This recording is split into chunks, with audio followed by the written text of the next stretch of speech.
apa adanya. Nah, waktu suami pulang, nanti Anda harus belajar mencintai dia. Dan maaf, menurut Anda kan benar. Justru kalau orang posisi yang benar itu membimbing yang gak benar, bukan menendang, bukan mengusir dan menyuruh keluar, tapi bimbinglah orang yang nggak benar itu kembali ke jalan yang benar, kan gitu. Itu fungsinya kalau ibu benar seperti gitu, Bu. Nah, saya rasa Anda butuh ketemu dan konselor biar lebih enak, ketemulah dan tokoh rohani Anda. Ya. Ya, baik. SMS berikutnya dari 6619, selamat malam Pak, saya Selo. Saya mau tanya, saya bingung dengan masalah ini karena saya jatuh cinta sama istri orang karena kebetulan dia mirip sekali dengan almarhum tunangan saya dulu. Apa yang harus saya lakukan untuk membuang rasa itu karena dia tidak tahu kalau saya sangat mencintai dia? Saya rasa Anda harus belajar berpikir juga dengan sehat. Kenapa? Karena mencintai istri orang tuh nggak benar deh. Kenapa? Anda akan menghancur rumah tangga orang. Yang kedua, Anda hidup dalam bayang-bayang fantasi saja. Anda tidak bisa menikah dengan dia. Masa Anda mau menghancurkan rumah tangga orang dengan mengajak istri orang itu menikah dengan Anda? Saya rasa itu big problem sekali buat Selo. Jadi lebih bagus Anda belajar menerima, oh berarti memang Tuhan memberikan saya pasangan hidup bukan dia. Kenapa? Karena dia sudah menjadi milik orang. Kalau memang Tuhan berikan kepada saya, Tuhan pasti berikan yang belum menjadi milik orang. Ya, baik. SMS berikutnya dari 5006. Selamat malam Pak, bagaimana cara menghadapi suami yang pemarah dan pencemburu? Dan apakah boleh bercerai? Ya, silakan Pak Funik. Ya. Pemarah, pencemburu lagi, boleh cerai nggak? Bagi saya sarankan tidak boleh cerai. Kenapa? Waktu Anda menikah, seperti tadi Pak Susilo katakan bahwa Anda bertanggung jawab dengan pernikahan yang Anda lakukan. Ya, jadi menghadapinya, untuk menghadapi orang yang pencemburu, pertama kita harus tahu kembali ke akar permasalahan. Kenapa dia cemburu? Mungkin aja kita sering bikin dia cemburu jalan dengan pasangan lain tanpa diketahui dia. Kita suka ngobrol di telepon atau SMS dengan dengan orang lain tanpa dikasih SMS mesra-mesraan dengan, bisa aja sehingga dia bisa cemburu. Nah, sebagai istri yang baik, ya cobalah tanamkan kepercayaan kepada suami supaya suami itu tidak cemburu. Tapi kalau ibu tidak bisa memberikan kepercayaan kepada suami, tidak bisa menanamkan rasa percaya suami terhadap ibu, itu akan sulit. Jadi coba komunikasikan dengan baik dan introspeksi diri bagi ibu yang mengirimkan SMS ini. Ya. Menurut saya kenapa seorang pencemburu? Ya karena ada luka dalam hatinya. Karena ada luka dalam hatinya, dia pasti menjadi seorang pemarah juga, Bu. Jadi seorang yang cemburu, bagaimana cara mengatasinya? Ibu harus menunjukkan rasa percaya tadi. Misalkan ibu berada di mana, beritahulah kepada suami. Gak usah ada hal-hal yang ditutupin, terbuka saja semua apa adanya. Tapi maaf, kalau misalkan ibu memang pernah mengkhianati suami atau berbohong kepada suami, nah itulah tugas ibu untuk meyakinkan suami bahwa Anda tidak akan berbohong lagi. Kenapa? Karena kadang-kadang kita pinginnya instan, ya sudah berbohong, aku minta ampun, aku mengakuin, pinginnya suami langsung jadi percaya. Nggak bisa, Bu. Suami juga butuh proses waktu untuk melihat perubahan dalam diri ibu. Ya.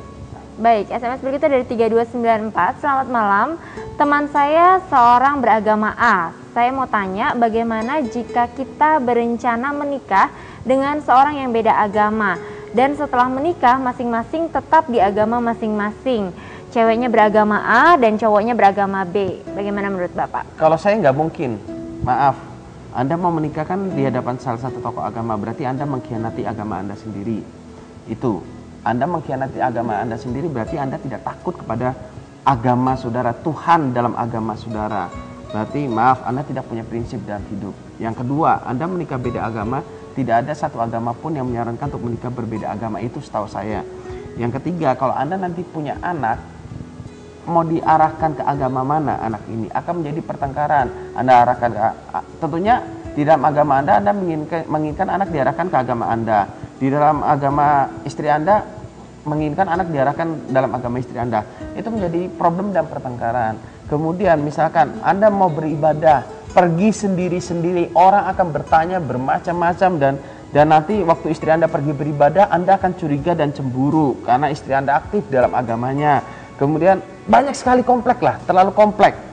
Dan saya menyarankan jangan menikah dengan orang yang berbeda agama dan jangan pindah agama hanya karena ingin menikah. Kalau Anda mau pindah agama, pastikan Anda benar-benar ketemu dengan Tuhan dalam agama yang Anda inginkan. Jadi jangan pindah agama, oh ya karena udahlah aku mengalah saja, yang penting kita bisa menikah. Jangan, Anda nggak punya prinsip berarti. Karena sekali lagi menikah itu bukan tujuan, tetapi menikah itu adalah awal untuk mencapai tujuan yang sesungguhnya. Iya, betul. Kita menikah itu di hadapan Tuhan loh, bukan di hadapan manusia saja. Makanya Anda mau mempermainkan agama dengan pernikahan. Jangan. Jadi jangan menikah agama karena lawan jenis. Kalau Anda mau menikah agama, pastikan Anda yakin bahwa Anda mau masuk sebuah agama tertentu. Ya, baik. Berikutnya dari 7872, saya ingin dia membenci saya supaya saya lepas dari hubungan gelap ini. Dia adalah suami orang. Tetapi dia mengancam saya bahwa saya tidak bisa kawin dengan orang lain dan supaya tidak mengungkit apa yang sudah diberikan ke saya. Saya ingin bisa hidup dengan normal, saya ingin bisa beribadah, dan saya ingin bisa hidup dengan benar. Mohon solusinya. Saya rasa kalau Anda ingin memutuskan hubungan, ya putuskan saja, nggak ada masalah. Saya rasa Anda bisa meninggalkan jejak, handphone Anda bisa ganti nomor, mungkin Anda bisa pindah tempat tinggal gitu kan ya. Anda tanpa bisa harus menunggu pasangannya untuk membenci dulu begitu ya. Kenapa? Kenapa kita mesti nunggu pasangan membenci? Malah itu melukain. Kalau Anda memakai, bilang sorry, aku nggak bisa lagi melanjutkan hubungan dan kamu karena kamu suaminya orang. Saya nggak mau merusak rumah tangga orang. Dan Anda bisa beribadah dengan benar. Dan kalau Anda bingung, hubungi New Life. Kita akan bantu Anda semaksimal mungkin untuk memberikan nasihat-nasihat supaya Anda bisa hidup merdeka. Jangan hidup di bawah kontrol orang lain. Anda akan hidup sengsara. Dan ingat, waktu terus berjalan. Jangan buang waktu Anda dengan hal-hal yang sia-sia. Ya, baik. SMS terakhir dari 0056, bagaimana menghadapi suami yang terlalu tertutup? Saya sudah mencoba untuk berkomunikasi, tetapi selalu saya yang memulai, lama-lama saya jenuh juga dan bosan. Jadi kadang-kadang apa yang harus saya perbuat, jadi kira-kira apa yang harus saya perbuat sekarang? Terus mengerti, tetapi suami justru sebaliknya. Terima kasih. Jangan-jangan Anda belum mengenali tipe kepribadian suami Anda. Tidak semua orang suka ngobrol seperti kita. Seperti misalkan Anda seorang wanita suka ngobrol, suami suka ngobrol, belum tentu. Nah, cara komunikasi masing-masing orang tuh berbeda. Ada yang pakai bahasa tubuh, ada yang verbal gini ngomong enak gitu kan. Saya misalkan sama istri, dulu bagi istri saya ini orang yang nggak enak diajak ngobrol. Kenapa? Karena saya memang bukan tipe orang yang suka curhat, maksudnya ngobrol dari A sampai Z detail gitu kan. Nah, bagaimana? Saya bilang, kamu nih ngobrolnya apa? Kengangguran apa dari A sampai Z secara detail banget gitu kan? Sampai jam-jamnya itu diceritain. Saya bilang, ngapain cerita gitu? Intinya apa? Intinya apa? Nah, maksud saya begini, istri saya mulai mengurangi kedetailannya. Kalau dia mulai cerita detail, saya bilang, yuk intinya apa? Saya mulai belajar mengerti istri saya mulai ikut ngobrol. Cuman ngobrolnya diefektifkan. Jadi saya nggak mau ngobrolnya yang nggak efektif, tapi beda kalau waktu lagi berdua. Memang ada hal-hal yang memang tidak harus to the point. Misalkan saya mau ngomong sama istri saya, I love you, nggak mungkin begitu doang. Saya mungkin, yang kamu cantik deh hari ini atau apa, saling memuji. Nah itu berbeda, tapi kan tidak semuanya harus detail. Jadi komunikasikan. Nah kalau suami Anda tipe stabil, orangnya tidak terlalu suka ngobrol, atau tipe dominan tidak terlalu suka ngobrol, Anda paksa ngobrol, ya tetap Anda akan frustasi. Makanya dulu waktu awal-awal saya pindah Batam, istri saya merasa kesepian banget. Kenapa? Karena teman-temannya di Surabaya. Apa yang saya lakukan? Saya sediakan pulsa handphone lah buat dia.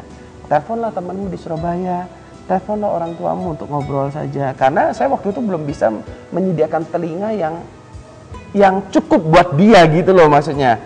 Tapi dengan berjalannya waktu, lama-lama akhirnya kami bisa berjalan dengan baik. Iya, baik, sayang sekali pada akhirnya waktu juga yang harus memisahkan kita. Mungkin di penghujung acara ini saya minta bantuan dari Bapak untuk memberikan kepada kita tips bagaimana caranya untuk mengatasi pertengkaran.